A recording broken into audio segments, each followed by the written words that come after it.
Bom, pessoal, nós vamos falar aqui sobre o teorema da função inversa, tá? O enunciado é esse daqui, é um enunciado bem simples. Você tem uma função definida no intervalo aberto na reta, e essa função é derivável e tem derivada positiva para todo x aqui desse intervalo. Então, essa função f, ela é invertível, ou seja, tem uma inversa, e essa inversa, a inversa dessa função, ela é derivável. E a maneira como a gente calcula a derivada dessa função é como? É dessa forma aqui. Ou seja, a derivada da inversa, calculada aqui em um certo ponto, tá? É 1 sobre a derivada da função, que está aqui, ó. Sendo que esse ponto onde está sendo calculada a derivada é o f de x, tá? A gente vai aplicar isso aqui em algumas funções que a gente conhece, tá? Como exemplo para ver como é que isso aparece. Temos aqui a função f de x é elevado a x, e a gente sabe que a inversa dessa função é essa daqui, tá? A derivada dessa função é positiva, né? E aí recai na condição do teorema.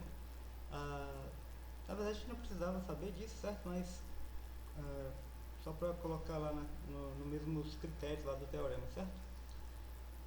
Bom, eu tenho uma inversa dessa função. A inversa ela o logaritmo, né, na base E, o ln.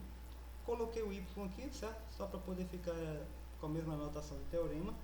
Então eu tenho a inversa dessa função, é o ln de y. F é menos 1 de y, ln de y. Então como é que a gente vai calcular a derivada dessa função aqui? A gente vai calcular usando a nossa fórmula. Então f a menos 1, né, linha, ou seja, a derivada da inversa, calculada aqui em um certo ponto, vai ser 1 sobre a derivada dessa função. Só que a derivada disso aqui a gente sabe é 1 sobre e elevado a x, né? Só que esse cara que aparece aqui, a gente sabe que é o e elevado a x, né? Que é o f de x. Então esse e elevado a x que aparece aqui, a gente vai substituir por y. Então a derivada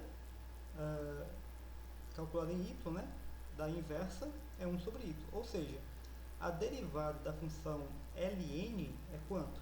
1 sobre y. Ou seja, é o inverso do cara que aparece aqui dentro.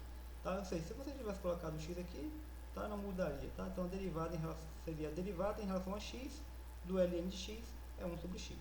Ok?